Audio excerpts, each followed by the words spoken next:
All right, welcome back to Noise Avocation Podcast. I'm Ryan with Jeremy as always. What's up, world?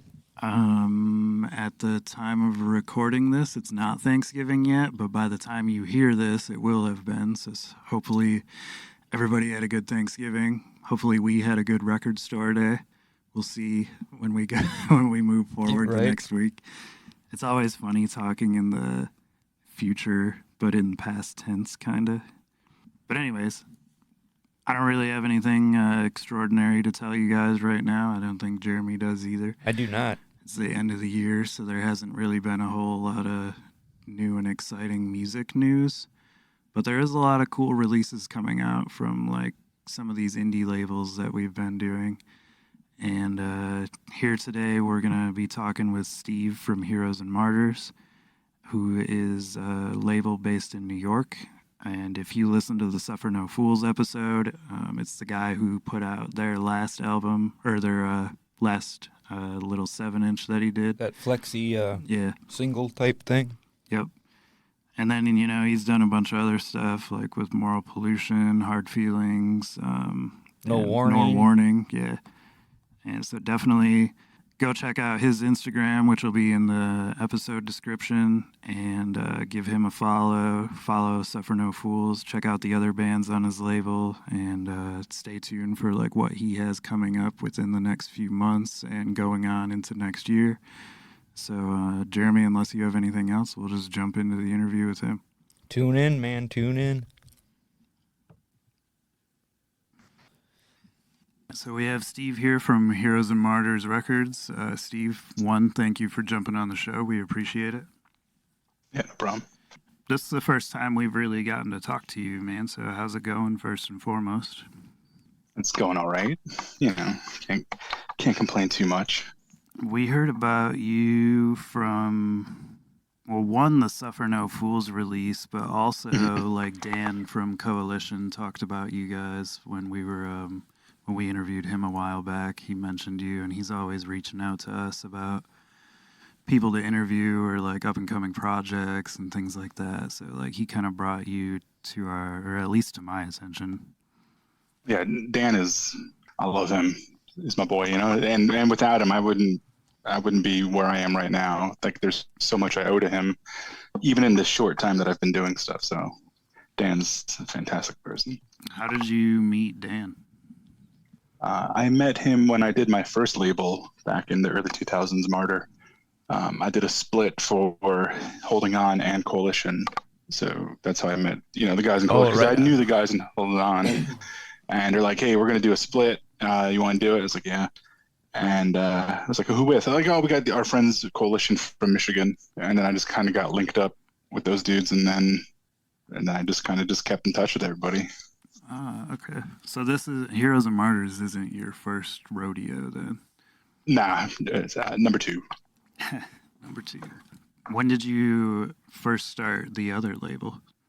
That was the seed work was kind of set in like 1999 and 2000, but it really didn't become a thing until like 2001. So my first release back then was also the No Warning 7-inch, Okay. which is part of why I made this my first release the second time. So when essentially what happened, like you could say like the label kind of kicked off like right around the summer, give or take, of 2001, because I remember I graduated high school and it was literally like the day that like you graduate and you walk the stage and get your diploma. So it was like I walked the stage, shook the hand, did that bullshit, left, went home. And like an hour after getting home from, graduating high school, I was stuffing 7-inches because they had come in like 2 days before. And then I just kind of not really looked back. Right on. So the redoing your original first drop was kind of like a revitalization of the label, basically. Yeah. So I'd stopped doing Martyr around like 2005 for, X reasons. And then, but that feeling of like wanting to do a label and being a part of a label and doing stuff, and it never really went away. I just kind of like suppressed it, but it was always there. And then around late 2020, I was just like buying like CDs off of Discogs and stuff, and I had found like when I was just buying just like stuff just to have stuff. It's like because like sometimes like you want to listen to something, it's either it's not on streaming or you can't find it digitally. Yep. So I just was picking up a few CDs, and then I would always like look around, and I noticed a few people were selling some like stuff that I had put out, and just for because I didn't keep anything that I did. I'm not like, you know, even like nowadays, like I don't really. I'm like the opposite of a pack, right? Like if somebody wants something that I did and I've only got like one or two, so it's like, yeah, just ask me, I'll give it to you. So I didn't keep anything. And so I like picked up some CDs that I hadn't listened to in like 10, 15 years. And then, so like looking at these CDs and holding them again, I was like, damn, I kind of missed, missed doing that. And then I was like thinking about it. And it's just like, damn, I kind of want to do it again. But since I had like so much time in between from when I had stopped doing the first label until now, I didn't feel it was right to pick it back up, especially because like I had a few releases, like notably like the Modern Life is War LP that I did. When I had stopped doing the label, I signed it off to Deathwish so that they could Continue. have it because they were Deathwish band at the time. So I said, "Oh, here, I want you to guys, keep it in print. That way, it's not like some lost time thing." And so I said, like, well, I kind of lost like that big release, and there was like a few other things that I did that I know that I probably couldn't get back. So it's like I don't want to kind of come back and have like a spotty discography. So I said, okay, let me see what I can find. Let me try to like look around, see what I can do. And then I said, well, I don't want to use that same name. So I kind of came up with a name that was so close that it's like, what was even the point? But it was just like a name that has been stuck in my head for years. Like I saw it like on a Howard Zinn spoken word CD, and like when I was like in high school, like in the year 2000. So that name just kind of always stuck in the background because, I had Martyrs. So I was like, oh, here's Martyrs.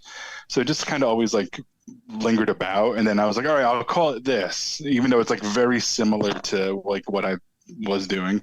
And then I was like, well, since I renamed it so that I could kind of keep away from what I had done previously, but not too much. I said, okay, what can I do that's different? Okay, I know, I'll reissue the first thing that I did. And it's like, all right. So I got the idea because like I never liked how the first No Warning 7-inch came out is from a personal standpoint, because I was 17 when I first put it out. And it's like, I didn't know what I was doing. You kind of bullshit, like figure it out on the fly. You kind of ask a few people, like, and I was especially bad in like the early 2000s, like annoying the shit out of Chris from Bridge 9. Like I annoyed him probably like every day. Like, how do you do this? How do you do that? And then I started like bugging people like Dave from like Indecision Records and stuff like that. But it's just like, I know I was like super fucking annoying. But you kind of just figure it out. And then as like the releases go on, you kind of know what to do, what not to do. Right. But there was just like problems. But it's like, it comes out when you're 17, you don't know what you're doing. You're trying to make a good first impression. You don't want to do, I said, fuck, let me redo it. So I hit up Ben and I was like, can I please do it right, go a little extra just to kind of make it. He's like, yeah, have at it, man.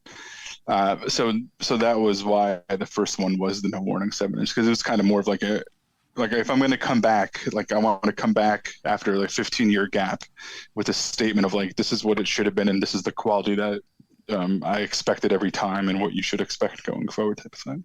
That makes sense, because it's almost like you made your own time machine in a way, to where you were like, I can go back and correct this wrong that I did. Yeah. And then totally. Continue to rebrand yourself moving forward for the label. Yeah, for sure. Yeah, it's just like I just wanted to like get it back, like, and that's what it felt like too. It's like I'll come back so I can, essentially like right those wrongs. Even though it's not like there was like a whole lot of wrong. It was just whoever printed the 7-inch covers just did a terrible job, and I felt like that reflected on me. And it just I had to like go so far and above to put it back out there. But I'm so happy with it. Yeah, everybody always points fingers, like, you'd be the guy, because they'd be like, oh, it's the label that did it, like, not knowing that it gets subletted to other companies to do the printing or the processing and shit like that. Yeah.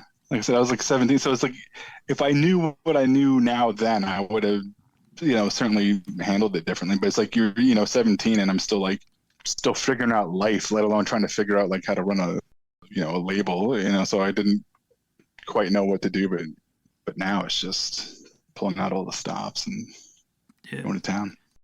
So if my timeline's right, then you started or rebirthed, I guess, is a word that you could apply to it. Heroes and Martyrs around 2021 or late 2020. No morning, like the groundwork was like set like in late 2020. Like that's like when I started getting in touch with Ben and a few other people to try to like see what we could do in terms of like, all right, I'll come back and do it if I could redo that the first time. Otherwise, then I'll just let the past be the past. So that's like when I started like talking to everybody and kind of getting things situated and setting things up. But it really started in like early 2021, which was pandemic time, wasn't it? Yeah, and then that's why like my 2022 was very quiet because it's like I came back during a pandemic, like when shows were barely coming around. Yeah. And so it's like I couldn't like go back out there. Like I hadn't been to a show in like forever. Like I stopped going to shows in like 2000. Like when the label stopped, I stopped going to shows. I just kind of like I would check in from a distance, but I wasn't like involved as I was anymore. I just like needed like a good few weeks off, but that few weeks turned into a few months, and then it turned into 15 years. So like there was like no shows going on, and so I couldn't go back out there. And I'm trying to find like a second release to do, and then it's just like it's hard to do that because everybody's kind of like established at this point, and things were like we're also real weird with like say even just like getting a record made and the way that you see people like skirting around like traditional means and like how things were prior to 2020 versus how they are now and in current times. So you can see like what has come out of it and how things are handled differently. And so it's like in 2022, I was like, all right, I need a real solid follow-up because if I'm going to do it, I don't want to just be one of those labels where it's just like, all right, I got a release and I put it out and then deal with it for a week and the next week I deal with the next band. And then just I kind of wanted to have like a small family of a band, and I can kind of have like my own bands, my own little roster, people I can kind of focus on. And it's like, yeah, I'll spend months just talking about a release, not trying to get too busy. Like, yeah, obviously I want to have a bunch going on and stay busy. So that way, everybody's, in out there in the ether and all that stuff. But I don't want to just be one of those bands where it's just like, growing the roster, drop a release, do this next, trying to like let it grow and let it And breathe organically and fucking naturally progress. Yeah. That's what's up. Being a New York label, how did you link up with Suffer No Fools since they're a Northern Michigan band? Well, that's you can look again. Like I said, I would be nothing without Dan, and it's because of Dan. So it's like when after like the Morning 7-inch came out, him and I were talking, and it's just like all right, I need to find like the next release. I need to start working on something else. And that's when he's like, hey, check out this band.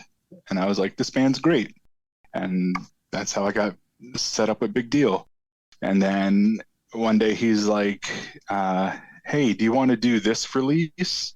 Which is, a band that he's very close with, which is, it's not yet announced, but okay. So I said, I would absolutely love to do that release. And he's like, great, here you go. And then he set me up that way. And then he's like, oh, I just got a haircut by Tyler. Check out his band. And I was like, awesome. That's how I got set up with Suffer No Fools. So it's just like all this great stuff that's coming out of Michigan. And there's a few other things that I'm kind of working on in the background. Like I said, there's a few things I haven't announced yet or kind of working on. But it's all thanks to Dan. 1,000% thanks to Dan. Yeah, he turned us on to Suffer No Fools as well, amongst a lot of other shit. I'm thankful that he did. It's like So as soon crazy. as he, like, I didn't even finish, like, because there's like a few times, like, I mean, I hear like a lot of bands and demos and stuff like that, and people send me stuff. And there's a few things where it's like you kind of like listen to it, and you listen to it once, like say like a 4-song EP, and you're like, all right, this is pretty good, and you have to like listen to it a few times to like really like let it grow on you. Or there's the times where you can just listen to an EP once and you're like, fuck, this is it. Right. And then there's those rare times where you can listen to something and I'm like 10 seconds into it and I'm like, fuck, that's it. That's, I'm like Marvin Berry in Back to the Future, where he's like, that sound you're looking for? Oh, and it's like 10 seconds into I found it. Yeah. And this is it, so it's like that. So there's like a few bands like Big Deal. As soon as I heard it, I was like, perfect. As soon as I heard Suffer No Fools, I was like, perfect. I love it. And then just everything just fell into place afterwards. That's cool. Yeah, I didn't. Jeremy turned me on to Suffer No Fools, which I guess was through association with Dan, through one way or another. Yeah. Or maybe Dan messaged me. I don't know. I don't remember. Like I said, I run 3 social accounts, so I start to shit. Yeah, I run one, and I couldn't tell you half the stuff that I know. Yeah, I mean, you see so much in a day, and then like you get a message here and you're like, fuck, what account was that on? And you're bouncing back and forth and checking, and you're always having to make like double posts for this place. I mean, it's a lot of fucking work. Originally, when you started your label, like back in the day, like what gave you the idea to get into that? That was mostly birthed in like 1998, 99, like I would say like 97, 98, and 99. Around that time frame, like that's like when I started. Like Revelation Records had their own message board back then, and that was like the place to be. It's just like I wish I had a time machine. That you were just talking about before. If I can go back and like see some of the people that had posted on this board and that I had interacted with, some of those people are some of the, without them, some of the things that are happening now wouldn't exist, or it would just be like, oh shit, that's that dude, or it's like the names that were on that message board in hindsight is just incredible. So like you would just interact with like a lot of people, and they had like a whole trading section for record trading section where you would just kind of post your wants and haves, and you would just they would kind of be not really the mediator, but it would just be a means for you to kind of like trade stuff before Discogs was a thing. So you would just like email somebody, at their Hotmail and be like, hey, I've got this record and you've got that record. Do you want to trade, or can I buy it off you, type of things?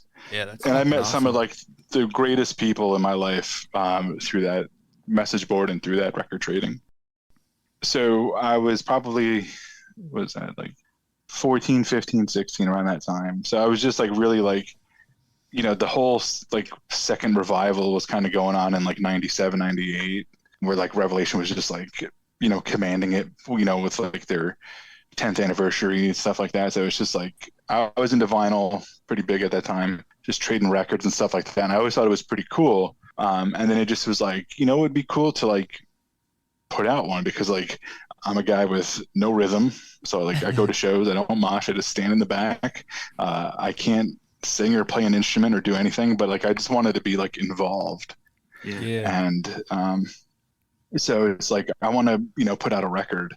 What can I do? And so I just kind of like was thinking about it for a while, and then in 1999, thanks to this Revelation Records message board, Ben from No Warning at the time in a different band was like, hey, I'm going to the Youth of Today reunion in Connecticut. If you're going to be there and you see this dude wearing this shirt, that's me, hit me up. I'll hand you my band's demo. And it's like, oh, cool. Okay. So I just happened to be there. And I remember that dude said something like, oh, look for this shirt. And I just happened to be going back to the car for something. And I was like, hey, are you that guy with the tapes? And he's like, yeah. And I kept in touch with him for like the next year or two. And then shortly after, he's like, all right, so my band, we're now called No Warning, and we're looking to put out a 7-inch. And I was like, oh, perfect, because I want to do a 7-inch. And then long story short, they said, hey, if you want to do it, you can do it. And then, that's how everything kind of started from there. And I just kind of didn't look back. I mean, a little bit, but I really didn't look back too much. So going from doing it back in that time to doing it in modern day, what do you notice as a difference between like production price and like production delays, the time, the turnaround time? Is there a huge Uh, difference, or is it kind of still close to the same? it's it's a lot of it is similar, some of it's different, but it's like and it's tough to say because everything is in post-COVID times now. Mm-hmm. So there was like that super long thing, like when I did the No Warning 7 inch, I think it was just before things got super squirrely, where it's like it still took a few months, but it wasn't like too bad. Like back in the day, like early 2000s, like it was almost to the point like there was a split I had done for this band, these two bands, My Luck and Final Plan, and they were like, they gave me like short notice, like, hey, we're going to be going on tour. Can we get copies of the 12 inch? And it was like back then it was different because I could literally call up the pressing plant and be like, hey, can you just make me like skip test presses? Just send me 500 copies on whatever color you have, and I would get them within like 2 weeks. It was like some crazy, like I mean, like it was enough time that like a band was just like dropped a tour on me like in a few weeks, and I was able to get vinyl and all this stuff to them, Damn. that fast. But now it's Wow. out of control. Like right after the No Warning 7 inch, I was like getting ready to press a few things. Like so like the plant I had used, it was like a plant I was like, I'm gonna be using them forever because like they've done so many like classic releases that I love. I just want to stick with them. And then I go, all right, I mean, here's my second release. And he's like, yeah, if you put it in today, you won't get it for 1 year. And I was like, get the fuck out of here. That's ridiculous. And that's just ended up how it being. Like I found a few other places that were like, yeah, we won't do a year, but it's still going to be like 9 months, which is crazy. Like I put in the Hard Feeling 7 inch like February or March of this year, and I only just got it in September. But I feel like now things like that was probably like one of the last ones in like the craziness, like because plants are now bogged down by like doing like all the Taylor Swift. record store day stuffs and all that. So it's like they're just doing like Taylor Swift records and shit for like Yeah. fucking 1 million copies and just like bogging things down.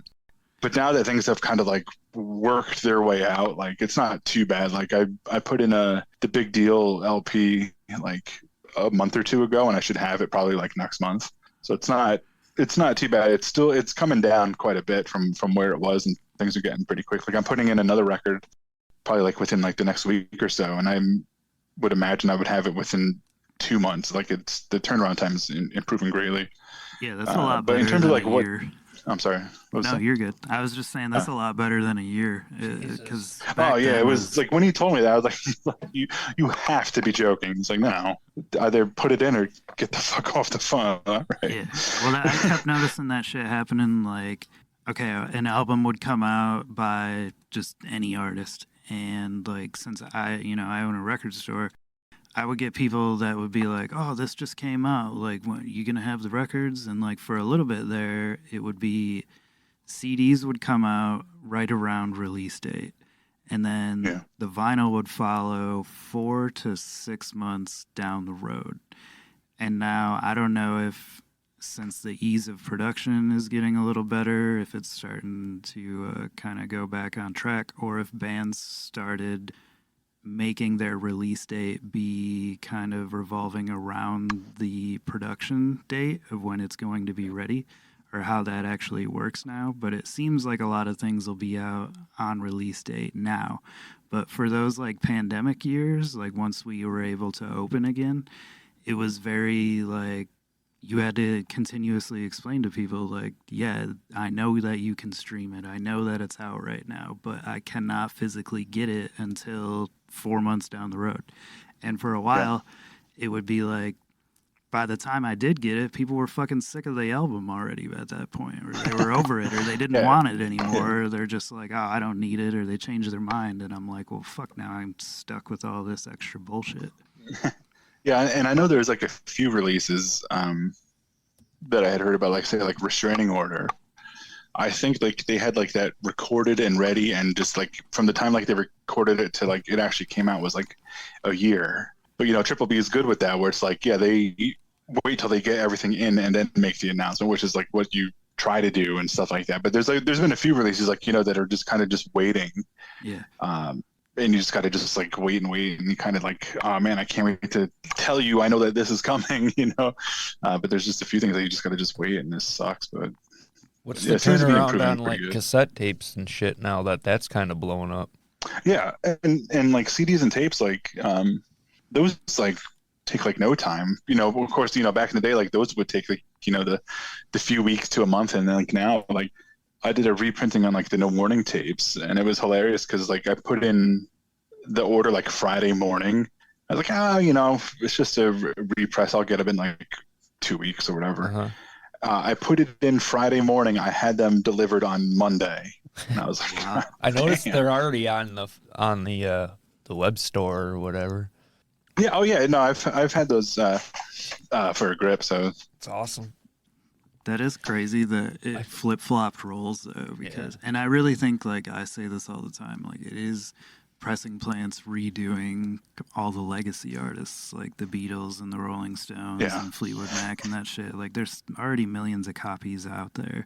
It doesn't need to get repressed on blue and yellow and orange and pink splatter fucking 4 times a year.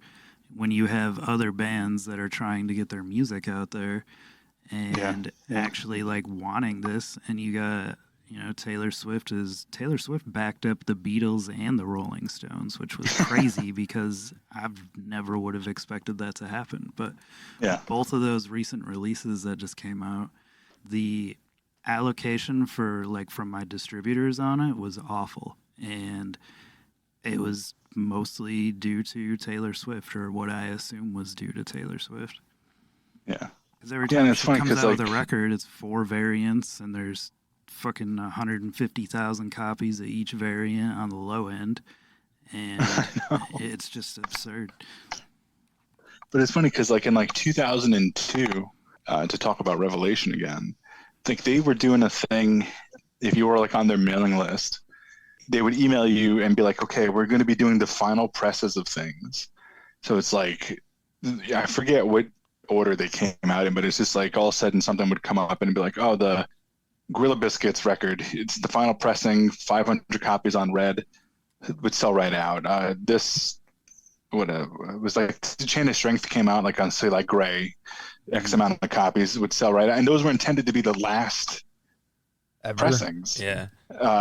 Because in 2002 and stuff like that, like CDs were king, and everybody's like, because they were super cheap to make and you could sell them for a high profit, whereas vinyl was, kind of similar to what it is. And it's kind of, the pricing is a little different now, but it's kind of like, the CDs were cheap and they were just going crazy. And there were so many labels that when you look back that they just didn't do certain releases on vinyl. And then there's like a few that like, I don't want to say out loud because I'm trying to work like 2 of them, that it's like fucking criminal that these things are, even in 2023, as we were recording this, are still not out on vinyl. Oh, I know. And it's like, I can't believe it, But it's just because CDs are just worth king, man. I was just going to say, I just got No Warning's Ill Blood. Like, I had to wait for a repress, and I just got that, like, silver one that Bridge 9 put out finally, which was cool. And that's been in the works, forever. Like, I remember Chris was telling me about that. That was one of those ones that's just kind of been in the works for, like, months. Oh, yeah, I knew about that thing months ago. Yeah, that's a great record. Yeah, that side A, man, is killer, dude. Yeah. Suffer No Fools was the last release that or the most recent release that you did, or was it the Hard Feelings release? I had 3 kind of come out right at the same time, so it was like the second Moral Pollution EP, which again, Dan was like, "Hey, my friends put out this record. What do you think about it?" And I was like, "Oh shit, I got that." Like the second, like I heard that was another band. Like I heard like 3 seconds of it, and then that's how he set me up with Jeremy from Moral Pollution. I was like, I need to do something with your band. So I had the second Moral Pollution EP, the Suffer No Fools single, and then the Hard Feelings EP. All came out around the same time of each other, around a few weeks, maybe a week apart or a few weeks apart. So the most recent thing technically was the Hard Feelings EP, but Suffer No Fools catalog number is the most recent one. Oh, okay. No, excuse me, sorry. More Pollution's the most recent one. Suffer No Fools is number 5. Gotcha. Okay. I think. Oh, you're good. I know how trying to remember that goes. So. Yeah, it's like I got it, no problem. And then it's fuck, I don't have it. Somebody should make Dan a fucking A&R because he's always like just. Oh, check out this band, or check out this band, or these guys are from. Oh yeah, and he's like I said, he's the biggest sweetheart. I love him, but like yeah, he'll just like text me. He's like, "What do you think about this band?" And I was like, "Stop drilling, man! You hit fucking oil because that shit's fucking awesome." And then I can do the same thing to him. I'm like, "All right, so I found this band. What do you think?" And he'll be like, you know, he kind of like looks at it from fresh eyes, which is nice because sometimes like yeah, you get a little blinded by something, or it's just like, does it kind of fit what I want to do, or he'll just kind of really emphasize like, you know, if he likes it and he says the few things I'm looking for, then it's like fuck, that's it. But yeah, he's the best. Half my roster I wouldn't have anything without. So he's like your man behind the curtain kind of. Yeah. Oh yeah, he's great. What about Ill Communication? Is that another? That band's fucking really good too. Yeah, that was another. So when I did my first label, they at the time, Andy in that band was fronting a band called With or Without You, and he had previously done a band called Die Hard Youth, and so like With or Without You was like the new like right. Die Hard Youth did its thing, and then he came out with this new band With or Without You, and one of probably the cooler things is that you know they did a split with the Warriors, okay, and yeah. It's an awesome band. Yeah, fucking. And then, so I did their first EP, and then part of the plan was like, okay, I'm going to do their full length, but that kind of came out right at the time I was kind of like, things were ending for me, kind of unceremoniously, and I just kind of moved on from there. So when I kind of was coming back into things, and just kind of like refiguring things out and kind of getting my footing again, my friend sent me a link to their band. And I was like, that sounds like fucking Andy. You know, like he's got a very distinct voice. Okay. It's like he just sent it to me. You know, just like, oh, here, check this yeah, out. And you're like, cool. I know this. Thinking somehow. like I would know what it is, but I just was oblivious to everything because I just, like I said, I was checking in, but not really checking in. Right. And then I was like, is that fucking Andy? And he's like, and so I hit him up and I was like, dude, you know, I miss you. And he's like, guess what? And then he's just like, so he's like, you got to be involved with this for us. And I was like, whatever you need, man. Awesome. Just tell me when and where. I'm there. And he gave me that LP is tight and solid. And it's just like, it's got, you know, the California, you know, it's a little, I don't want to say the word poppier, but it's like a little more upbeat. I know what you're saying. Yeah, but it's got a total California vibe that just like brings me to like a certain place. You know, brings me to like the few times I was in California back then and stuff like that. And it just brings me back to that time, which I just love. But it's also can stand, you know, with any modern band. It's pretty awesome. And I just love how each song kind of flows into one into the next, which they did that on their previous EP. They kind of did like little segues in between the songs. Oh, that's But great. this kind of like perfects what they had done back then. And it was just like awesome because I got to work with, you know, not just Andy and some old friends and stuff like that, but it's like Donnie from, you know, the Warriors did the layout and stuff like that. So I got to reconnect with Donnie and talk to him again. I hadn't talked to him for a minute. So it was real awesome setting that up. Yeah, California definitely has more of an upbeat sound. It's got to be the sun. I would say it's like the only thing I've ever like chalked it up to is the weather. Like East Coast, our hardcore is fucking angry. And like West Coast, I mean, like, yeah, I'm not trying to take anything away from them saying that they're not, but it's got like a different tempo and feel to it. They're just like, the East Coast blade is super sharp, dude, and they just kind of like dull theirs down. You know what I mean? It's not as grimy. It's got like, it's a little cleaner. I don't know. I was always swung more towards the east side of things, but we're in the Midwest, so.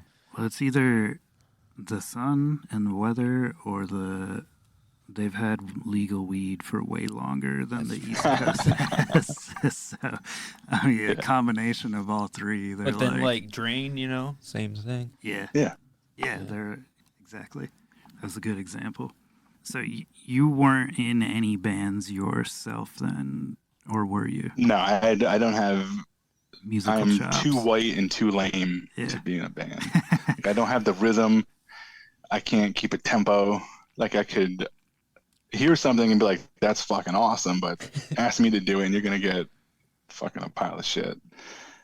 I could never do it.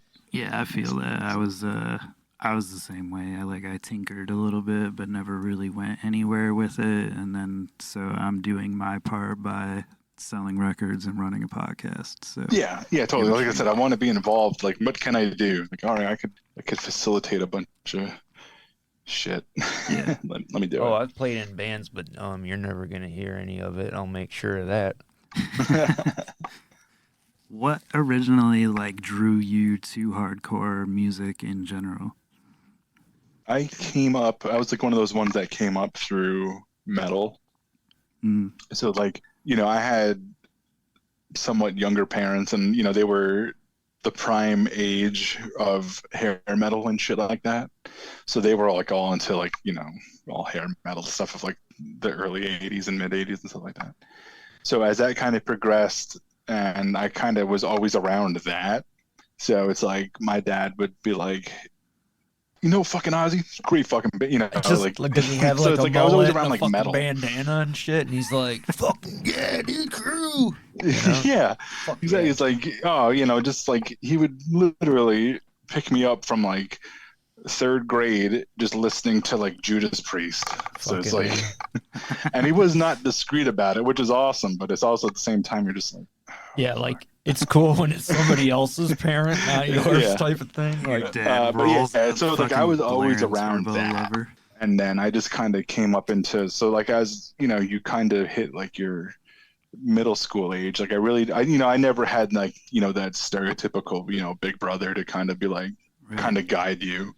So it's I was always into metal in that regard, the commercially viable metal. And you kind of then, as you listen to that and you go to the store, you kind of would either see the person wearing a t-shirt, or you kind of hear somebody saying something, or you would go see a band, and I would go see one of these larger bands, or you would read about them and you see these opening acts, and you're like, well, if that band is cool to tour with this band, let me check them out. So you kind of get into it that way. And so I kind of got into it through, I just happened to discover right around the same time I discovered Biohazard and Earth Crisis and All Out War kind of at the same time. And then come to find, All Out War was the guy, half the guys live literally 5 minutes from me, where I'm sitting right now.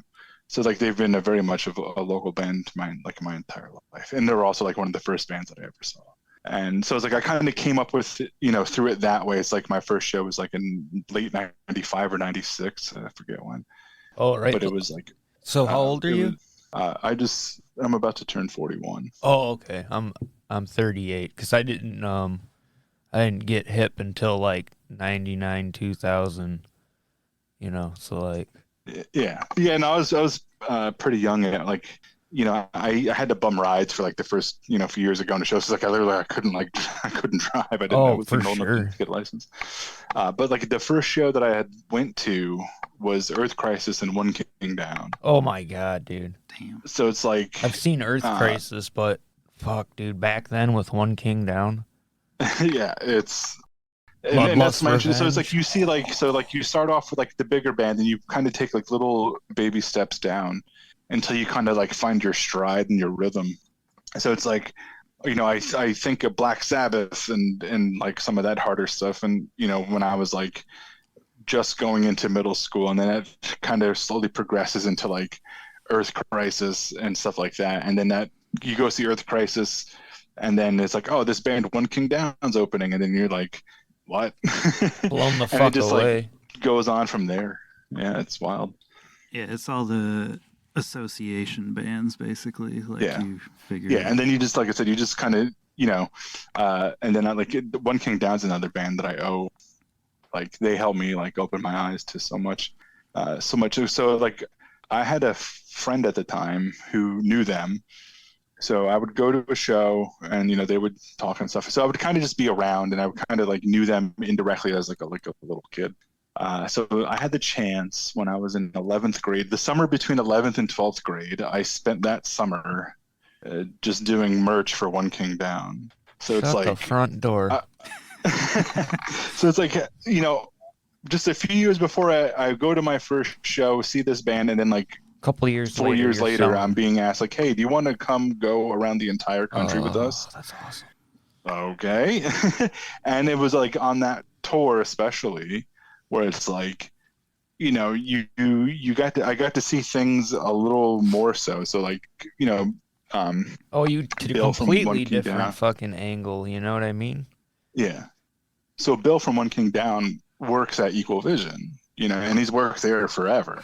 And so like I got to see things from that perspective, where it's like, so like literally I'm sitting in the van next to him for an entire month, and you just kind of talk and you listen to him and stuff like that. You just like pick shit up. It's not so much the teacher and the student thing, but it's like, I'm very much listening to like what he's saying. Right. And I see how he's handling things, and you kind of hear things and how he does things. It's like, oh yeah, we're, this release is doing this, or that release is doing that. And then you see like at the show, like you had to like, we sold X amount of CDs, and then he had to call up like SoundScan, and, like you just see like these little things, and you hear these little things. Yeah, that's cool. And that kind of like intrigued me. And that's like right around the time like I was talking with No Warning about like possibly doing something. And so it's just like you kind of hear that and you like think that's cool, and then like I said, like that tour just kind of really opened me up to like so much, because I got to see so many venues that I never would have been to, so many cities I never would have been to, see these bands I never would have seen, and just be around like all these different types of people. And it's just like, oh yeah, dude, being a roadie would be fucking a lot of fun, I think. Yeah. Do it at least once, it was awesome. That's awesome. Yeah. How many states was the tour? It was, the full 48, not like every state in the 48, but it was like, it started at Hellfest 2000 and went up and down, not quite to Florida. It was like, it went down to like, say, like, I can't remember the exact states, but it was like Hellfest all the way down to, say, like, Georgia, over to California, up to Washington and back. It was like gnarly, the full country and some of Canada. Oh, nice. Best time of my life. It was like I said, I got to see so much, and just like same thing with the Revelation message board. Like there's names you would see there, like, oh, Todd Jones, like, yeah, like he obviously ended up going into Nails, and then Nails had, who was it, Taylor Young, excuse me. And it's just like what they're doing now. So it's like there's so many like people that like everything's connected in the hardcore world. It's cool. Yeah, I listened to. Yeah, there's just like so many names that just like oh, there's fucking Mark Porter Floor Punch, just bullshit. And then so it's just like all these names that you're just like, wow. And this is like prime like Floor Punch time, and you just don't appreciate it then because like it just seemed like the norm. But like in hindsight, you're like, damn, like fuck, there was Mark Porter. We had a Michigan, it's just like, a that's Michigan cool. message board. It was Plus Minus Records, and and that was like the Michigan message board. We found out about shows, blah blah blah. And I remember my boy like using Web TV, and that's how we communicated on it. My friend just like you too, said, though, man. It was like you take it for granted, and then like it's gone. And the last I heard, it was like a Russian porn site. Like it's just like, man. Yeah. And it was just like, I don't know. I listened to a podcast, a Joe Hardcore one earlier about hardcore and the internet and how that changed things and blah blah blah. And it's like, it's fucking nuts, man. How even like we can interview you, talk over this, and we're just out all over the world. You know what I mean? Yeah. Love it. Yeah. Imagine if we had to like have people come here for interviews. We would have had like 4 interviews. Yeah. Like, hey, we'll fly in. As soon as we can afford it. Yeah. Like when we just did Dwid. Like, we'll fly you in from fucking Belgium. Yeah, I'd be like, you're going to have to pick up that cost. Plus minus, that's cool. Because like it's funny because like it's because now with like Earth Mover playing in December and stuff like that, it's like, can somebody please talk to Andy Demps about putting out a proper Blood Pack discography? Because like I keep getting like all these chances to like mention it, but it's like somebody needs to do it because that band was the fucking best. I have a I'll take a picture of it. I think I have a damn near a full like CD collection, CD discography thingy. That was actually the last time Earth Mover. Wait, that's not correct either. The first Earth Mover reunion show that was supposed to be the last show that was like 15 years ago now, maybe 10 years, I don't know. Anyway, yeah, I've seen him at like 2 reunion shows since then. So, Andy gifted everybody got a fucking like Christmas bag full of like old plus minus shit, and I got like Earth Mover 12-inch was in there, Blood Pack, a CD, I don't even just like a bunch of free crap. It was pretty cool, and I remember a Blood Pack CD was in there. I got a feeling that shit's long gone now. Yeah. But that's like the same thing when going back. It's like Blood Pack came out like right when CDs were king, and it's just like all I can remember is like they had the only thing on vinyl was like their split with Varsity, and I know they were supposed to have a 7-inch come out called Guns and Ammo, and that just never came out. So they've got like a discography-ish CD and like a that's what extended I have. EP CD. It's like they just got like 2 CDs in like that split. You know, like in like a demo and stuff like that. And like, you know, well, actually, no, excuse me. Sorry. They have like a split 7-inch and stuff like that. But in terms of like, I know they had like an extended EP that I don't think ever came out on vinyl. And it's just like, oh man, that's a shame.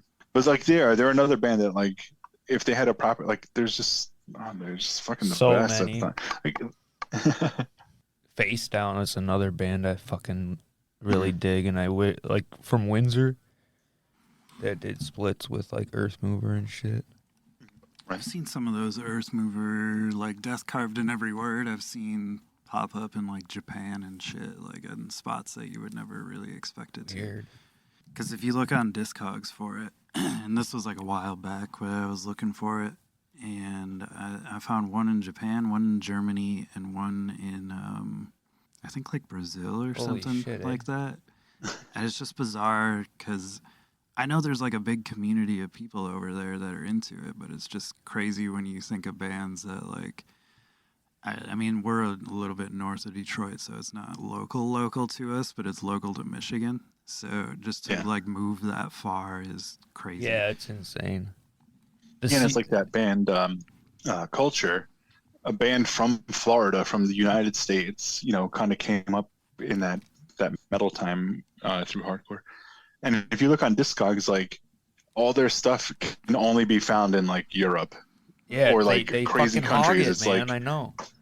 It's like the only way I can get this one CD is if I buy it from a dude in Spain. Yeah. Like, how is it? They're a band from the States. That, dude. And it's like the shipping will be like 4 times as much as what the album is. Yeah, I bought a CD this morning off of Discogs just because it's like, oh, fuck, I need that. And there's like the only place I could find it was like in the United Kingdom, and it's like the CD itself was like $6, like with the conversion. It was just like, but they had the seller had a thing where it's like, all right, you have to have like a $15 minimum, so I had to buy a bunch of other shit, and then the shipping on that was like $15, and then when I paid for it, so like I spent like $25 to buy like a $6 CD, and then like 10 minutes later, the seller sent me a message and he was like, hey. The shipping is like another $8 more, and I was like, God, well, I'm in it this far. Might as well go all the way. You might as well commit. Like, shit, I spent like $32 to buy a $6 CD just because I couldn't find it on streaming.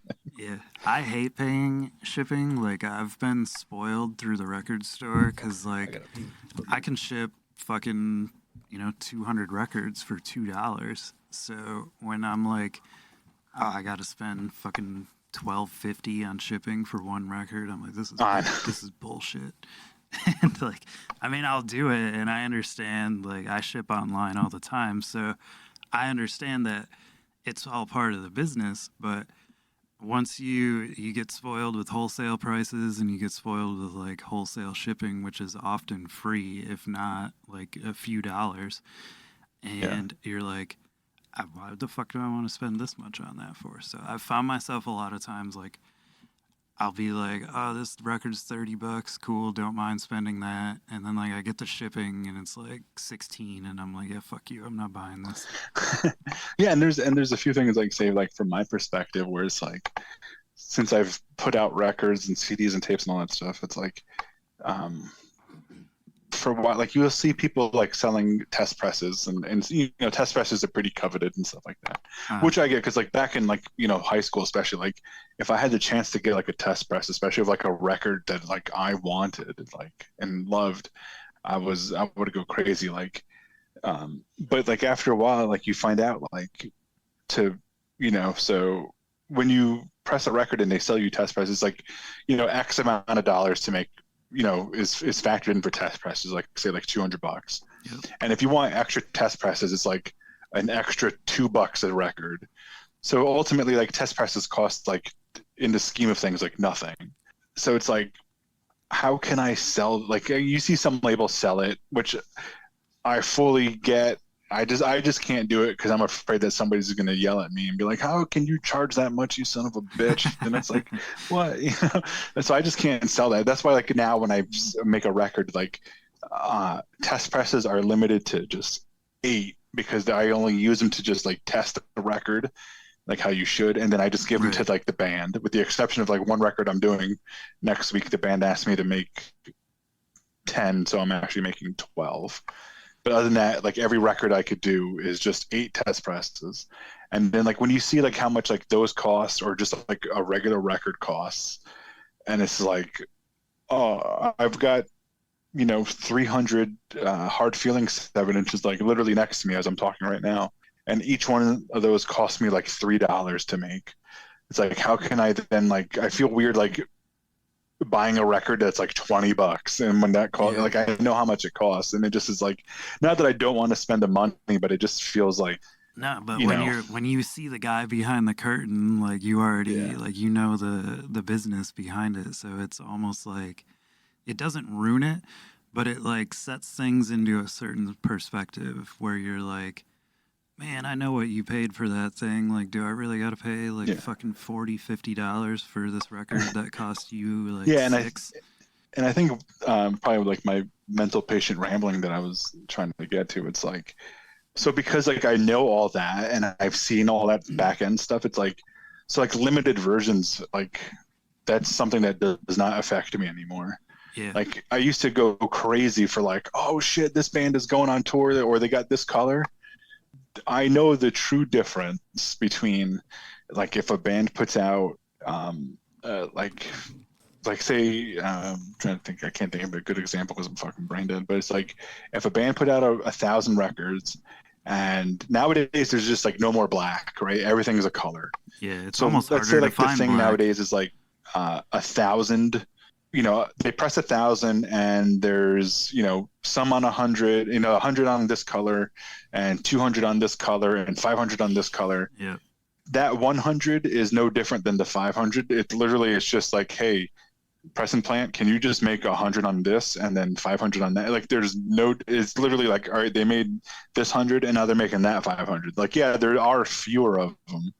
But it's just like when you know that and you look at it at like that perspective, it's like, it's no different. It's just kind of like buying it to like eventually then flip type of mentality for me, where it's like I'm not going to do anything. I'm just going to listen to it and put it on my shelf. Like I don't like that's kind of dead for me. Which is, I mean, like, hey, and if there's anything like that I do that somebody wants that's limited, believe me, I'll give it to you. You know, like, and I fully get like limited versions and stuff like that. But it's just like now that I know that it's like no different than just telling the place you want a different number, it just like kind of like cheapened it for me. Yeah. So it's like, yeah, I don't go too crazy. Like, oh, if I, you know, there's a few records like I'd like to have back from like when I was like, you know, in my high school vinyl collecting phase, but it's like the prices got insane. Oh yeah. And there were some records, like if I had kept like every record and t-shirt that I had, especially around like high school and right after high school, I would be living like Conor McGregor was like a few years ago, just like fur coats, just fucking cursing and beating up people and like, you know, your hardcore I would be, yeah. But there's like, but it's like when I know that like that, you know, if I were to buy like a record that like was just kind of repressed, like there's no, it's just a tangible way for me to have that music, so it doesn't really. A lot of times I'll try to buy black just because it'll usually be like a few dollars cheaper, and yeah, I always thought that was funny. Yeah, I just don't care. Like yeah, there's times where I've seen some variants that I'm like, man, that looks sweet. Like there's a lot of people that'll compliment album artwork colors, and I've seen some crazy looking like splatters and blends and shit, and it's cool and all, but when it comes to like the money for it, like, do I really want to pay $6 extra because this one's purple splattered versus this black one that's the same thing for $5-6 less?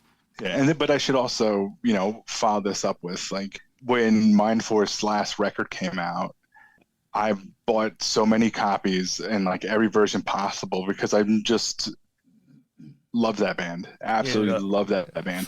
It got to the point that day that my bank had to send me a text message going, hey, is this a fraudulent purchase? Because we noticed that all of a sudden you're just spending like $70 at multiple places. Yeah. But it's like, you know, but at the same time too, like that was like a rare exception where it's like, all right, if it wasn't Mindforce, you know, then I wasn't buying it. But yeah. Well, I mean, they're like, since you said All Out War is pretty local to you, then I would imagine Mindforce is pretty close local, as well. Yeah. Oh yeah. Yeah. Oh yeah. Yeah. Jay, especially like Jay from Mindforce, like, you know, he's somebody that I've been seeing at shows like my entire life. And then even too, like Nick, like we've spent like, we went to like a New Year's Eve house party in like 2000 or 2001, you know, like, so we all know the same people. And like, yeah, since I've been a teenager, circle. I've known them. So I had a question about test presses that I always wonder. How often do you get a test press that isn't what you want, like in the final mix? Because a lot of times that I've had test presses that I've either gotten as a gift or like won, or because I really don't buy them all that often because a lot of times it lacks the cover artwork and I'm like, fuck, I want the cover artwork. But how many times does it come to you and it's like, this one I don't want? Like, you get 10 different ones. Are they all a different mix, or is it the same mix on all 10? No, it's literally, so it's like, if I were to press 1,000 records and get 10 test presses, essentially I've gotten 1,010 records. So they're made the exact same way from the same thing. The only difference is that they're done first before everything else on just usually black vinyl. Yeah, it's like the demo. And it's just to make sure that like before they go ahead and really press the full thing, like, does it sound okay? Is there anything that you would want to, because like this is your last chance, because like once it's pressed into a record, you can't like unpress it. You know, you can't. Yeah. So they're made with the same. They're made with the same plates and shit then. Yeah, exactly. And if there's a problem, then you can go say, hey, these, you know, these plates need to change or something like that. But it's like, those are the ones you want, and the ones that got changed. Yeah, the ones that got changed would be the ones that would appeal to me. Like, other than that, just having the rough version of without cover artwork, I mean, it's cool, but yeah, that's all it is. It's just, you know, a black vinyl version with different labels, really. But it's just meant to just make sure that before they go ahead and make the actual record, does everything sound cool? Otherwise, like, speak now or don't come crying, you know? Right. But I've never had a problem. Like, I mean, I actually listen to, like, you know, especially now, like I said, like, I make few because I just test them. And then, like, is this cool? Cool. And then I just give them to like the people involved and then whatever. Yeah. But like, I listen to probably like, you know, the Big Deal record, I got 8. I probably listened to those 8, each one easily like 15 times, because like I have to, what if, you know, like what if I let it go out there?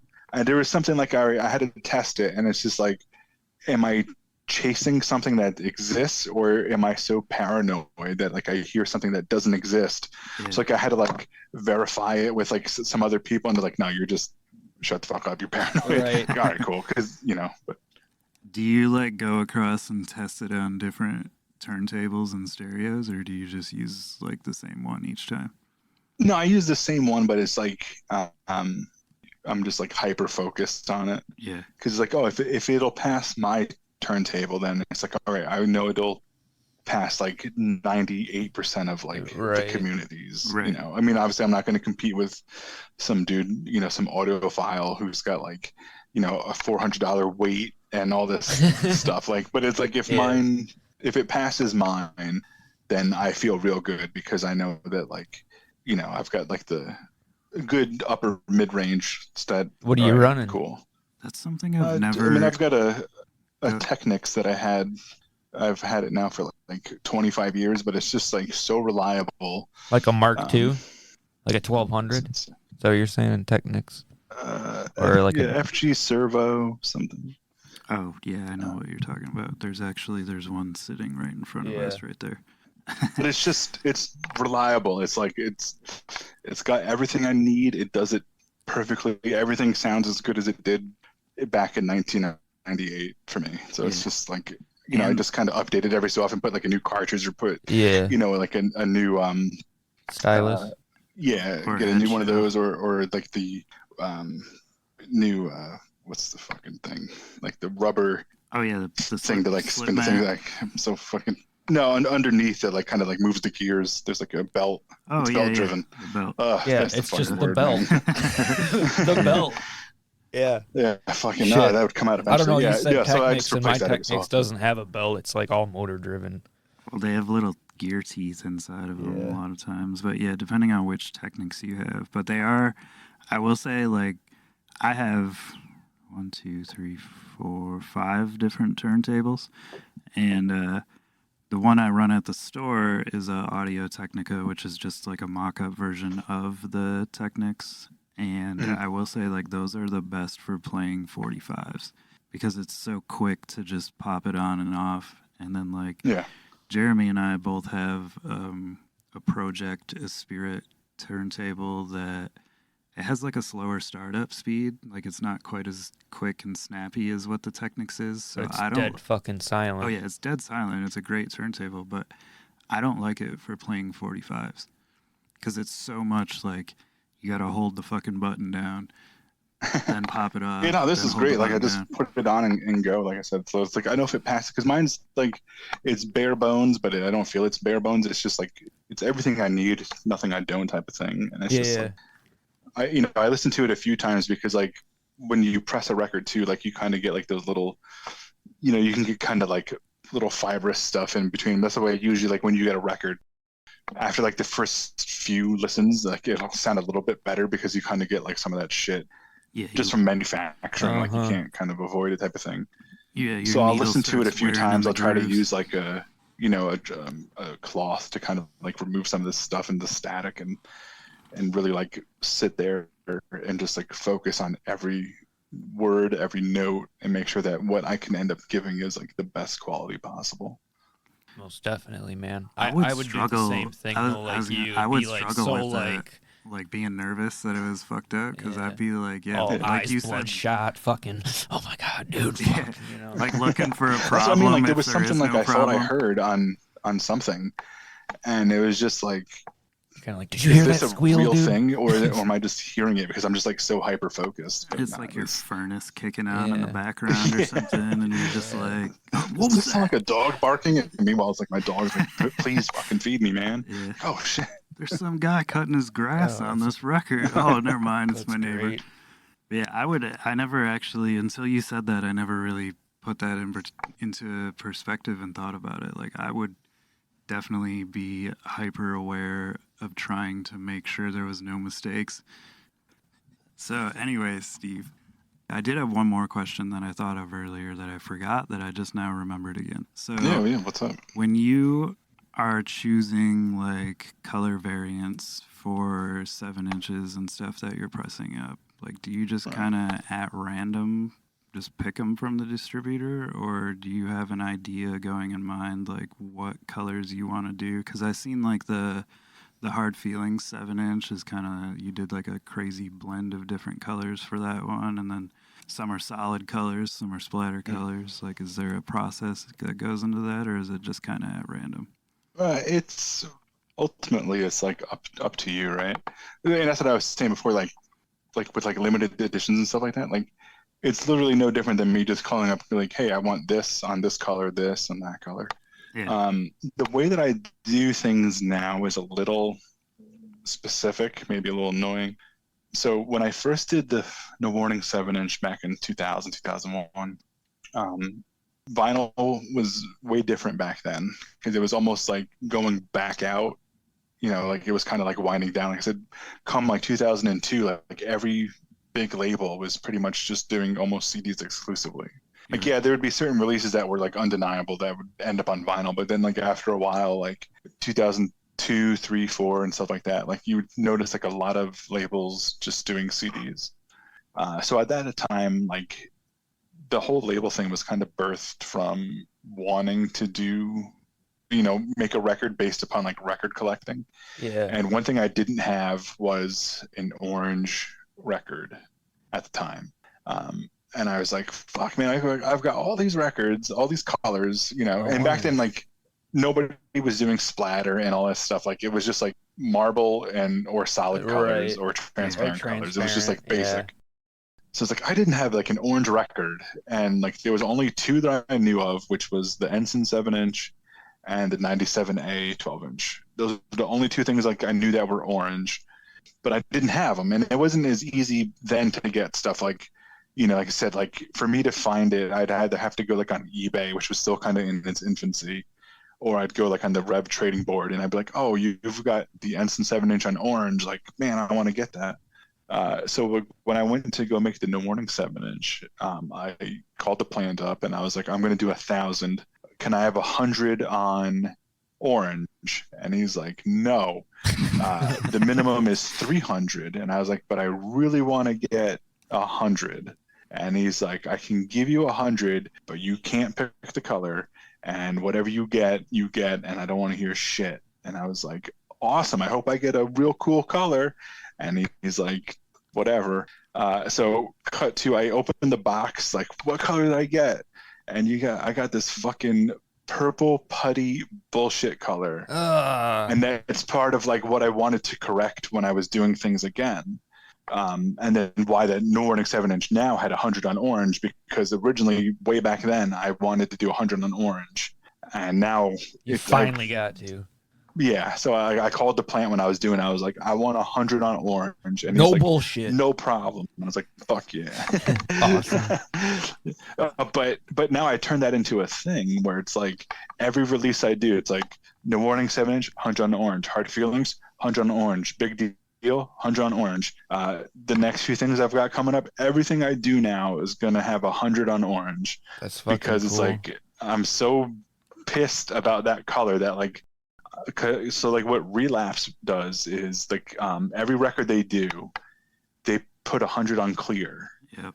And those are for friends and family. Yep. So it's like they're not made to the public, but it's like if you look, say like, you can go look on Discogs, like everything Relapse has done in like the last 20 years has got 100 on clear. Yeah, so I've kind of taken that mentality. Like there's things like I've borrowed from like other labels, like I've seen them do, and I kind of like, oh, I like how you do that.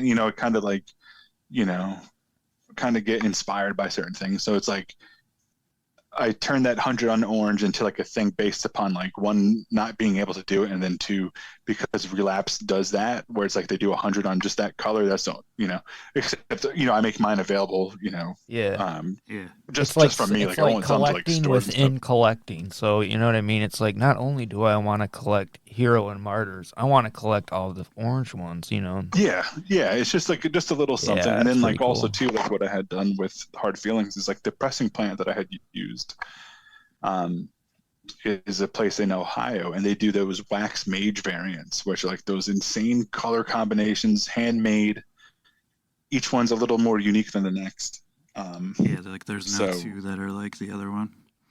Yeah, and they're like there's just like one dude like making them, as opposed to just like taking like the puck of vinyl and then just like throwing it between two plates. Oh, are those the It's like lathe cut ones? no, they're just like they're like hand poured or however they make them. They're Oh, like okay. super unique. Like You know, I mean, lathes are made, you know, by hand as well, but it's just like, you know, but so like everything I do now is like 100 on orange, and then if I can do like these handmade versions, like not the pressing plant that I use for 12 inches doesn't do those because like that's an exclusive thing to like that place in Ohio. Right. But they kind of do something like it. So Big Deal is going to have something like that. So to get off my fucking mental patient rambling tangent, so it's like in terms of like deciding the color, so it's like so I know everything that I do, like even if I got to the point where I was like fucking Capitol Records and I'm making like 50,000, I'm still gonna have that 100 on orange because fucking whatever. So everything gets 100 on orange, like say in terms of like say No Warning had yellow and blue. That was chosen because like when I was deciding to like figure things out, Rev said, hey, can we get an exclusive color? And then like Rev's thing is like yellow vinyl. Yep. So the yellow was for Rev, and then the blue was because I had just got a copy probably like literally like 2 weeks before I had decided to like send that order to press of the Hard Stance discography that's on Indecision, which is like, if you've never heard that, it's like such an unsung band. It's awesome. That I got that copy like on blue. This is the same blue. It was done, I believe, at the same plant and everything. It's just like this nice transparent blue. So I just was like, hey, I'll just do it on blue. You cool with that? And they're like, yep, that's cool. But then like say like Hard Feelings and like all the other bands now, like so Hard Feelings, I said, what colors do you want? And I said, we're doing 500. 100 of those is orange. So of the remaining 400, what do you want to do? You could do any combination. You could do 100, 300, 200, 250, whatever you want to do, just tell me. So Hard Feelings got to pick their colors. And they said, oh, we kind of want to do like a smoky green and black. Awesome. Big Deal, same thing. I said, what do you want to do? And they said, oh, we want to do. And that's cool that you give them the option to do that. Yeah, I was just going to say the same thing. Yeah. It's like, it's kind of, I feel like the dad like in Beetlejuice, and he's like, you can do whatever you want to this fucking house, man. Just don't touch this room. And that's how I feel. It's like, do whatever you want, man. Just give me my 100 orange, and you can do whatever the fuck else you want. That's cool. So it's like, so Big Deal's like, oh, we want to do these splatter with these colors and that splatter with these colors. So, awesome. Here you go. And then same thing, like, so one band that I haven't announced yet that I'm going to be announcing Monday is Time Heist from Colorado. Oh, that band's fucking tight. I've been listening to them for like. So we're gonna be announcing I'm gonna be reissuing their EP that they had just put out. So we kind of like remastered it, remixed it, added. The B side originally had like a silk screen, but the B side on this one is gonna have a live set and stuff like that. Came out like we just got it back from mastering like first thing this week. It sounds fucking awesome. Same thing. 100 so I go orange. To Mark, I was like, 100 on orange. Well, what else you want to do?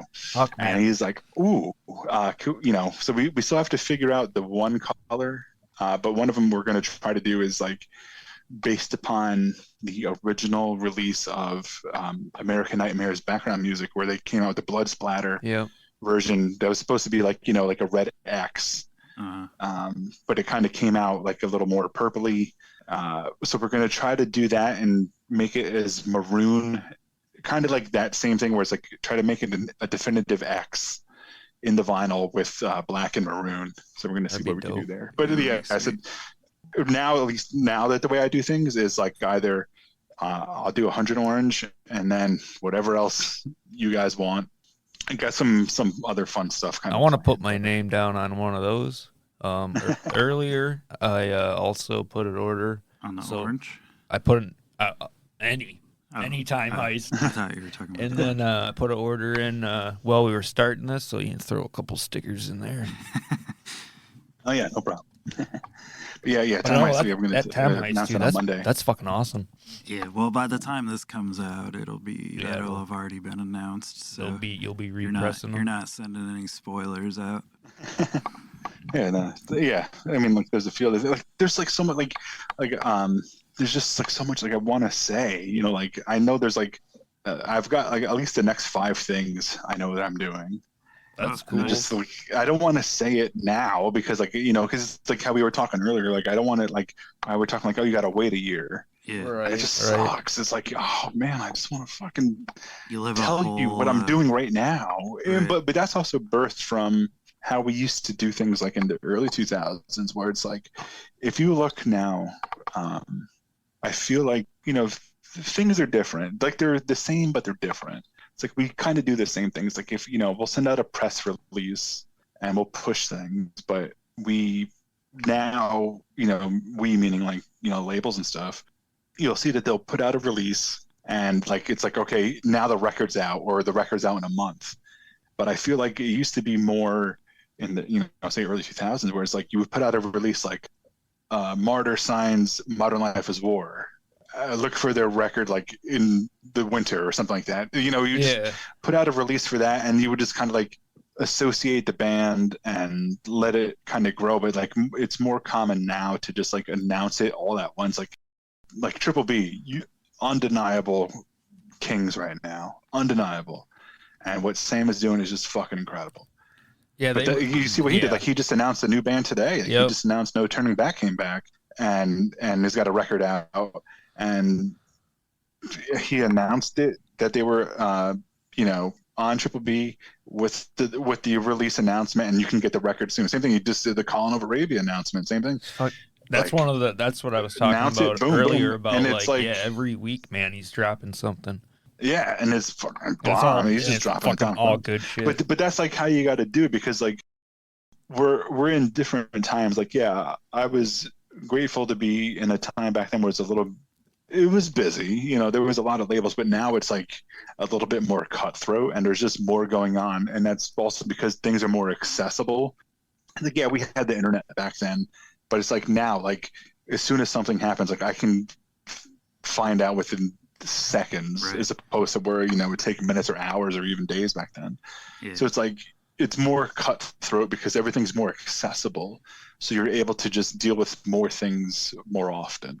Right. And so it's like, yeah, what's the point of like me announcing a signing in January for a release that might not even record until the fall and then come out like a year later? You know, it's like it's better to kind of like wait and kind of do it all at once to kind of keep the interest, because like while you're waiting, you know, then some other label's going to put out something out. Like Days is going to come by and drop another fucking, you know, skull shattering fucking release, and you're going to be like, fuck, you know, and then it's just like, you know, it's tough to keep up.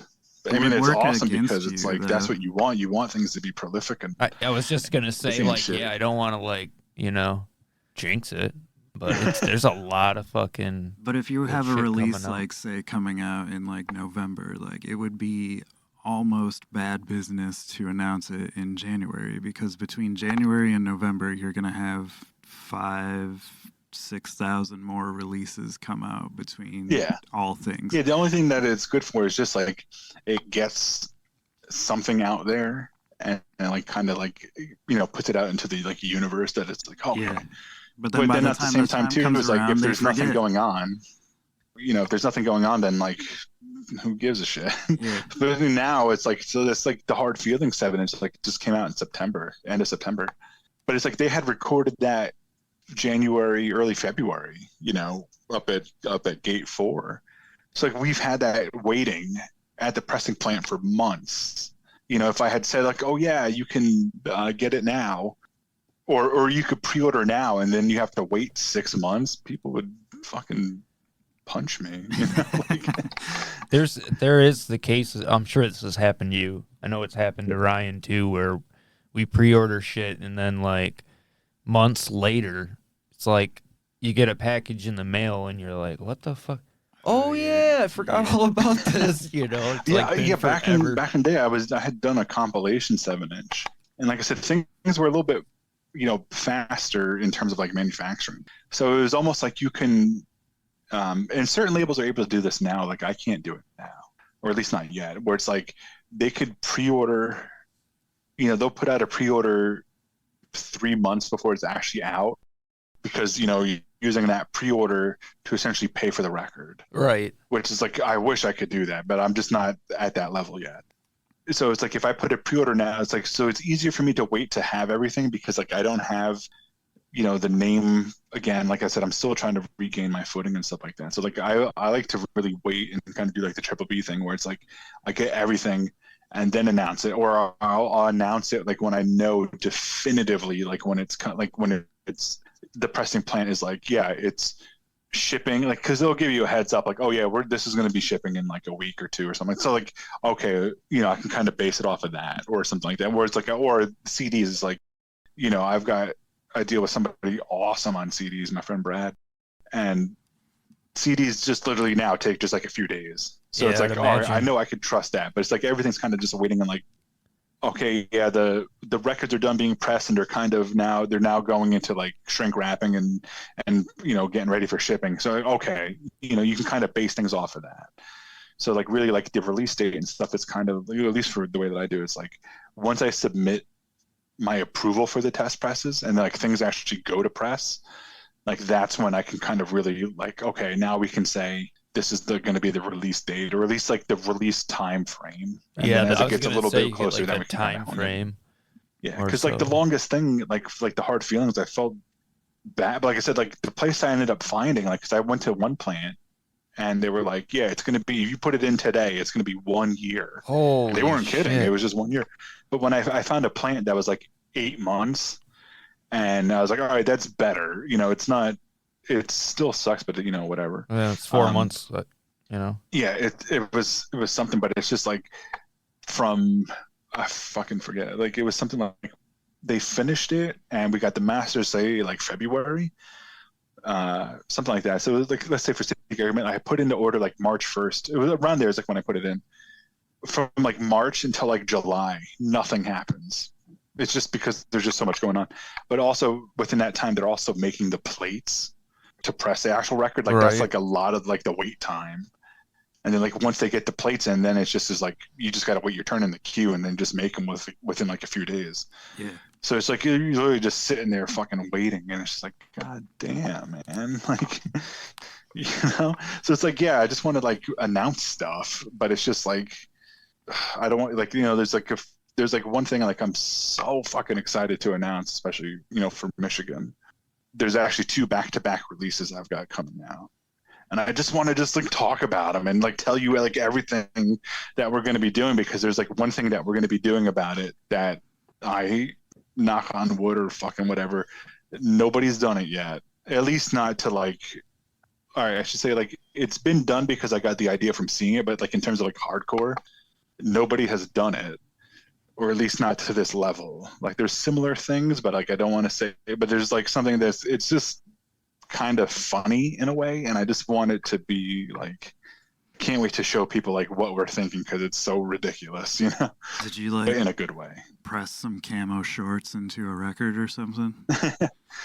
It's kind of kind of but yeah, it's something like that where it's just like, haha, that's good. But it's like, I think it's going to be cool, you know. Yeah, I'm trying to. We'll it's look, like you're dick teasing us, man. We'll look forward to it. I know, like, fucking want to say it too, you know. It's like, you know, gotta give the people just a little bit, you know.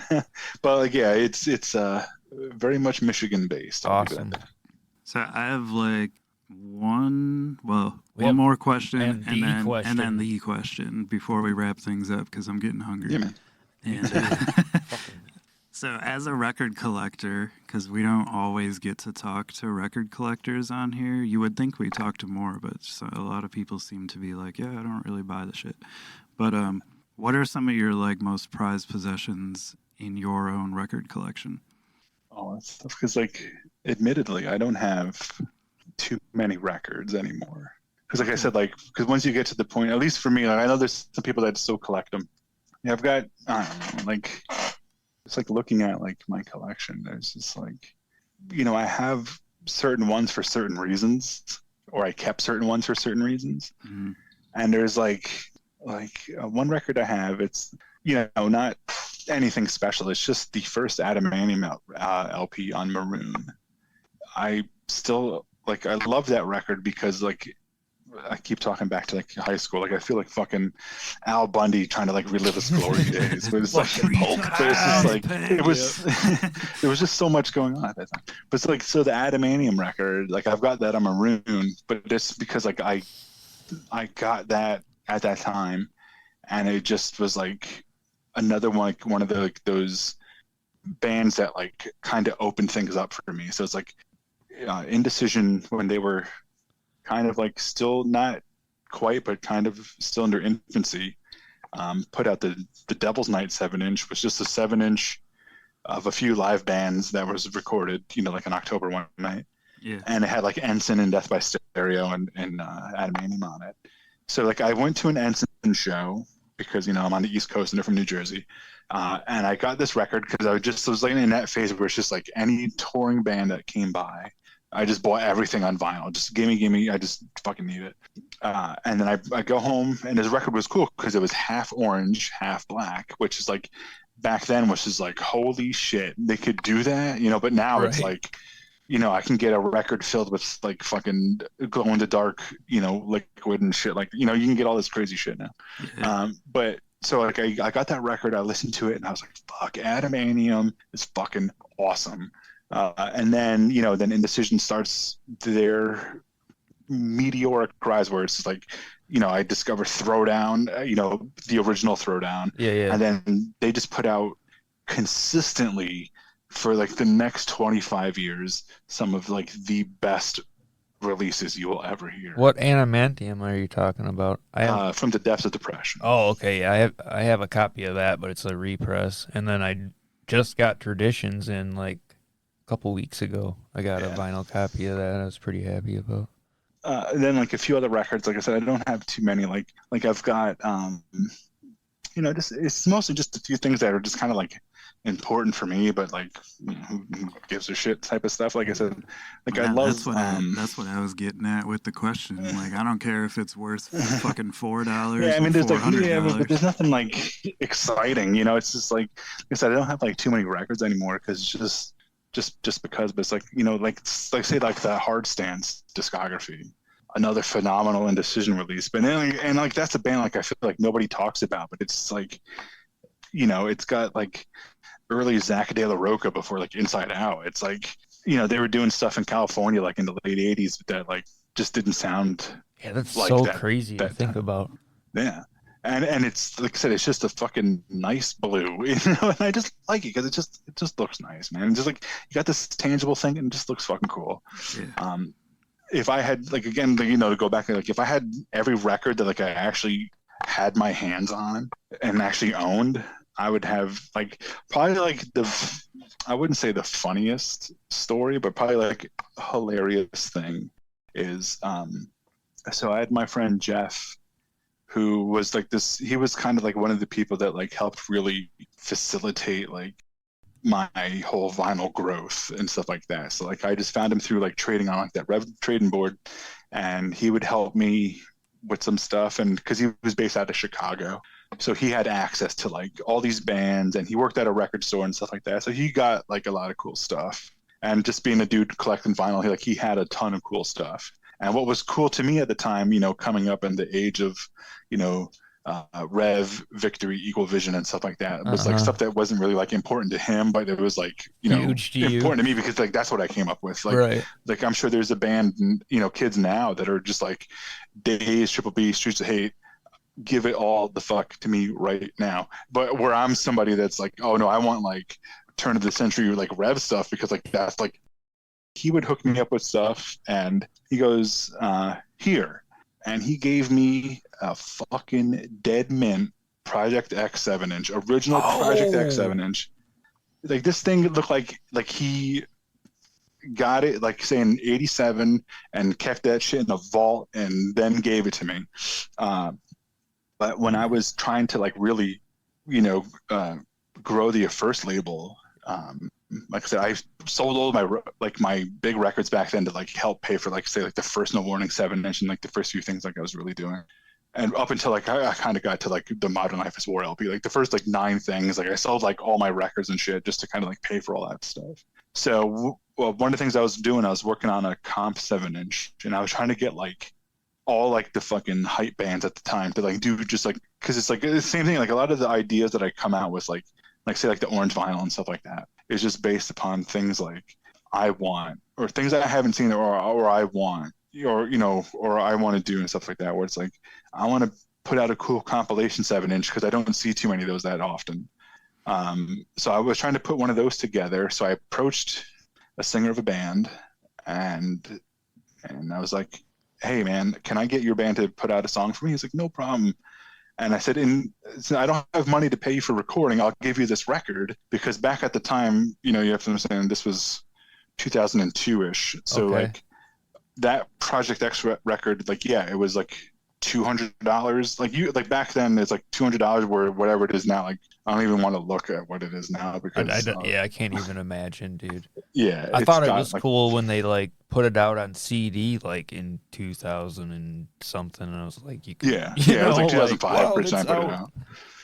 But, so I said, oh, in lieu, like this record is the equivalent of like you going to the studio and recording and all that stuff. I'll just give you this flat out trade. Like that's awesome. Like I've got this record worth, then whatever it would be, like $200, $300 or whatever, like silly price that like, like I said, I looked a few years ago, but I try not to look anymore because, obviously that band never recorded it, and I just essentially gave him a free record, which, hey, whatever, I hope he enjoyed. And it's funny because then he ended up selling it to like this other dude. I believe where it last ended up is the dude who runs Chris, who does Radio Raheem, who put out like some fucking phenomenal reissues.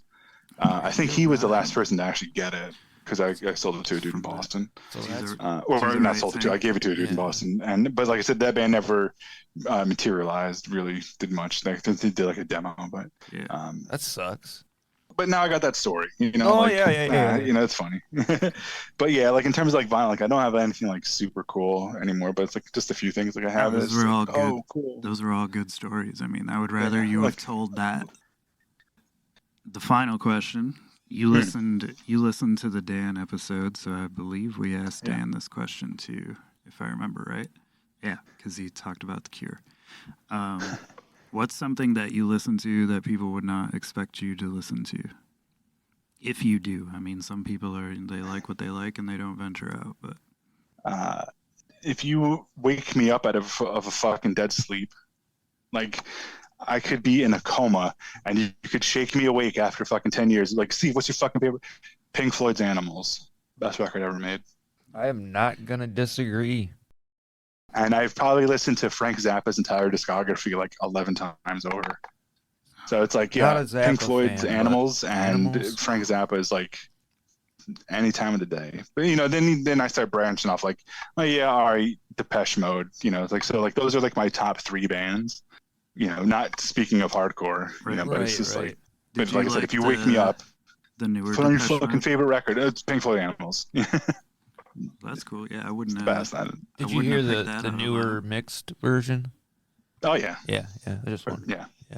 Yeah, they came out with like it was either a multi-channel mix or an Atmos mix of it. I don't remember which. Was it an Atmos? 7. I know a couple people bought it here. Yeah, and then they're like, it's just one of those things, because again, like that's like a lot of that is birthed from, like I said, I had younger parents in the 80s, so like when kind of Pink Floyd kind of came back in 87, like that was the prime time. Like my parents were there seeing them, so like I was always listening to Pink Floyd as a kid, and it just stuck with me, But that's probably like the one thing where it's just like I listen to Pink Floyd, and then I'll go to the supermarket and fucking listen to Death Threat on the loudest fucking setting possible. Yeah, dude. That's the best shit to listen to at the grocery store. Imagine if the grocery store actually like played Death Threat on the loudspeaker. I think most of the people would leave. Instead of Bill Withers or whatever they normally play. I like Bill, but I'm just saying like it would be such a change of pace in grocery shopping. You'd be getting fucking like spinning back fists in the Ben and Jerry's section and shit. But anyways, man, we're gonna get wrapping up. So do you have anything else that you want to get off before we start signing off here? Don't give me a loaded question when I can fucking ramble about nothing. Well, I meant mostly like your any like upcoming things, your social media No, like I said, tags, that probably by the sort of time this is thing. out, you'll, speaking in the future from the past. Right. Time Heist is out. Mark is a friend, somebody I've known for now over 20 years. When we kind of got hooked up, it's like yeah, here's this dude that I fucking met at Posse Numbers, in 2002 without even realizing it, and then cut to 20 years later, I get to do a record with his band. So it's like, that's awesome for me. Yeah, that is So awesome. Time Heist is out. Big Deal's about to be out, which is like, I love those guys. Like, those were like the best guys to talk to. That's what's up. Uh, Moral Pollution. Like, my favorite thing is just like, just sending Jeremy something stupid and he'll just be like, you're a fucking idiot. And I'm like, yep. He's like the best. I love him. So I've got nothing but love for those guys. But so I have got to hear some early demos of the upcoming Suffer No Fools record. And we actually have the artwork done and it's all set to go, and it's done by someone who has done some recent big hitting hardcore records. And I'll just leave it at that. But the artwork is awesome because like they've got a vibe that feels like they fell out of like a Megadeth album cover. Like something from like that Metal Blade kind of like mid 80s stuff. So they feel like they fell out of like one of those artworks. Yeah. And this new artwork very much reflects that, and it's fucking awesome. And cool. I can't wait to show people that, and I can't wait to tell you about the other two Michigan bands that I've got. Yeah, we'll be looking forward to those for sure. Yeah. One of them, like I said, is very personal for me. I want to keep it a little coy, just not to kind of give it away too much. But one is very personal for me, and it's kind of like not necessarily like a love letter, but it's like to do it as like a thank you, and that'll make sense when that's out. And then the second one is just like, I don't know. It's like I say, it's just going to be awesome. And there's a few other things I've got coming out, and then I'm. As this is being recorded, but obviously this is going to be coming out in the past. Hard Feelings has got their record release show on Friday, and can't wait to be there with them and just like celebrate this record because like it's just. Where's that at? That's in Connecticut, and they're in like another band. Like I went to a show to go see Berthold City and Change, and they had opened. And much like we were talking earlier, where you can listen to a band and know within like the first few seconds of like hearing them. When I was watching them, like the singer Zach, he does during one of their songs, he just screams, like just the way that he like grabs the microphone and he just yells. And I just saw that, and it just hit like such a fucking vibe for me. I was like, that's sick. Like there's just something about it like that just captivated me. And then like after the show I was talking to him and I was just like that was awesome because like there was just something about it. Like it wasn't necessarily like a packed show and like the energy wasn't, but just like what I had saw. Yeah, you had like a moment. Yeah, and I was like, fuck man, that's awesome. It's like so like that record to sort of come full circle, like to go from meeting them to then I get to hear new music of theirs because I'm going to be putting it out before anybody else to now we're going to be celebrating it. It's just awesome. Fucking like I said, I got a few other things kind of planned that I think is going to be. Yeah, that's awesome. Congratulations on that. But all right, man, we won't keep you here all night. And, shit. Sorry for fucking, like I said, you're good. Mental patient ramblings, man. I'll have all of your Instagram and stuff in the episode description for people who are interested in following. Cool. Yeah, I look forward to fucking keeping my eye on it and all your releases coming out. Yeah, like I said, like I've got a lot of Michigan-centric stuff. We'll be looking forward to it, and yeah, man. Thanks a bunch for taking the time to be interviewed and jump on the show and talk with us about the label dude, and everything. We really appreciate it. It was nice to meet you, man. Oh yeah, same here. Yeah, and so, like, thanks for letting me just fucking Ramble. 2 hours to just Hell yeah, dude. fuck. That's what it's all about. But like normally, like I don't really say anything else like throughout the day. But like you give me this avenue to talk, and it's just like, Oh, I get fuck, it. man, shut up. I'm not a super talkative person, but when it comes to music, I can talk all day. So I get what you're getting at. Yeah, but yeah, I apologize, but yeah, but thank you. Really, it's huge. Yeah, thank you, man. And I'll be in touch with you soon. And you have a good night. All right, thanks a lot, guys. Peace out. All right, see you, dude.